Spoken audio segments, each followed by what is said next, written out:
Hi, Rebecca. In the spirit of online teaching, I am using the screencast to show you the course and to point out some greatest hits. So general things that would be great for you to have a look at is just kind of overall design. I really learned a lot from that course last year and did a lot of things similarly to what we learned.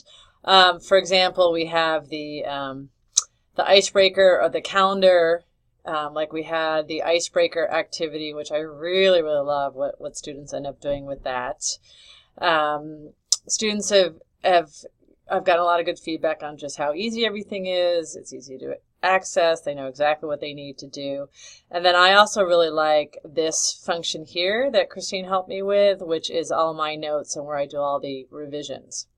Okay, so basically the way this course works is, let's go back out here, it's a combination of theory to practice. So the theory is done through reading and through language investigations that Jed created, adapted basically some like workbooks that they use each week to delve into an aspect of language, and then there's practice exercises.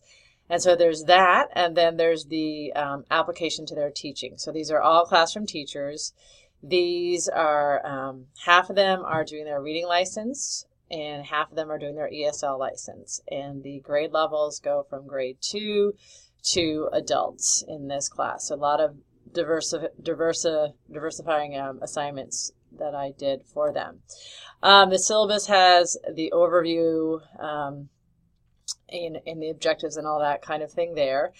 And then there also is the this ongoing project that turns out shows up in a wiki that you and I talked a lot about. Okay, so let me go through the greatest hits. All right, because I don't want you to have to go through the whole course. So on module 3, so on the campus days, I really make use of the instructor notes for my planning.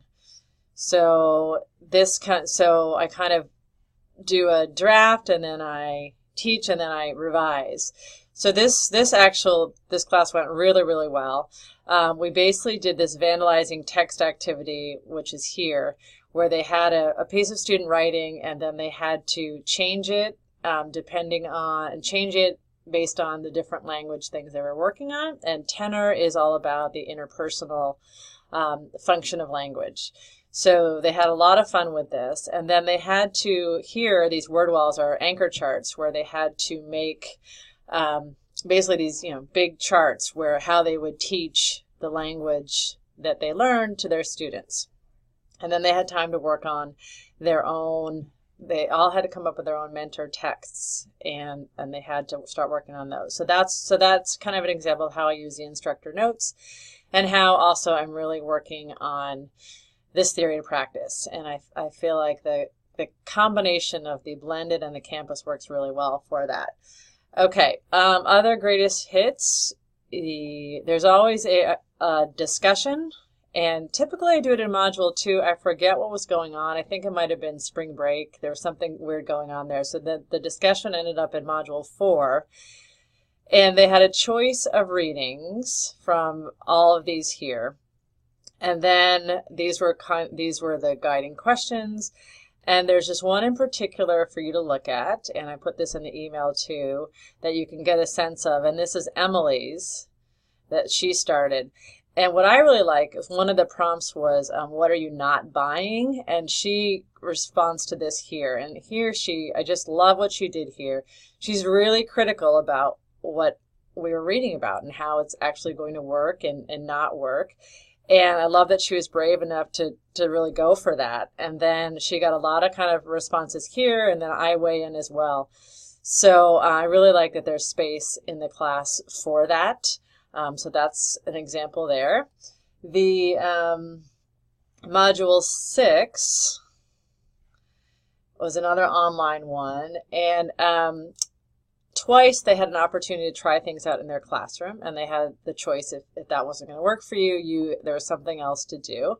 And so I want to show you what that looks like. And then as part of this, they had to comment. So in Module 5, they posted what they did in their classroom, and then they commented in Module 6. So the blog, let me show you where that blog is for you. There's one that would be good to have a look at.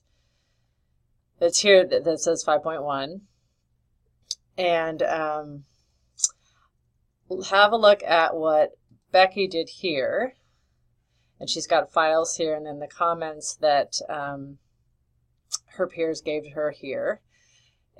She really took this really far and worked really hard on that.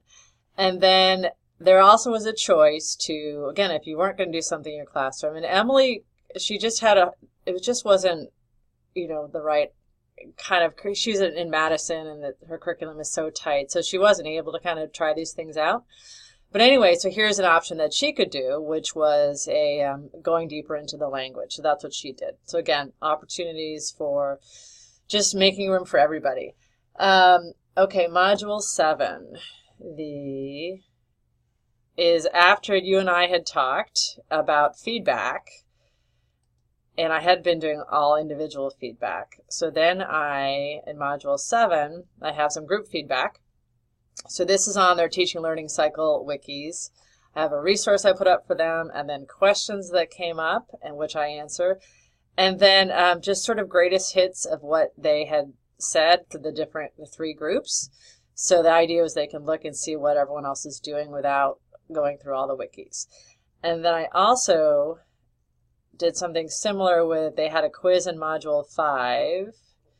And I did a group response to the quiz. I kind of collated their, I kind of gave a key, but then I also collated what they did, and they could look at that too. So again, that advice on feedback was super helpful. Almost done. Okay, let me show you about these wikis. So that's under, well, let's go to wikis. That's the easiest place to do that. And this was the Teaching Learning Cycle project. I'm going to go to group 2. And what we have here is all the different parts to this assignment, which, again, you and I worked together on kind of figuring this out. And you and I had talked about, well, what is a part of it that everyone has to do, and what is a part that you can divide up into roles. So everyone did language detectives and language objectives. And what that was is they took a mentor text and they had to analyze it using all the theory that we have been working on. And they did this over a couple of weeks. So the first week they only did the first part because they only had the theory for the first part. And then the second part they finished. And I tried this last year too, and it was really, really difficult for the students, but this worked much easier. So I was much more pleased kind of how this worked. We went slower. We had those campus classes to really delve into the language more than I did before. So have a look at someone, one example of someone's language detectives. This is where they kind of did some group findings. And then the rest of it, they went into roles, and you can see how those roles work. Let's look at this one here. So here's the roles, and then here's how they kind of interpreted that. And this, I was really, really pleased, particularly and a little bit surprised at how well taking this role of the language expert, as well as taking the roles of liaison and the principal, how well that deepened the learning, and how they really, really had to think. Previously, we just did design, and students just jigsawed that. So again, thank you for this idea of kind of working together like that in the roles. So that's gone really, really well. So take a look at that, and those are the last greatest hit is the final assignment, final exam, which they're still putting together. Let's see, so that is here, and I think you'll be able to kind of link and see what they're doing, and what you'll notice here is they have choice. There's 2 different pathways. One is using their own teaching scenario for this, and the other is using one that I created from my own teaching, which is here. So I'm hoping that is going to go well. And I think that's it. Thank you so much again for doing this, and I'll talk soon.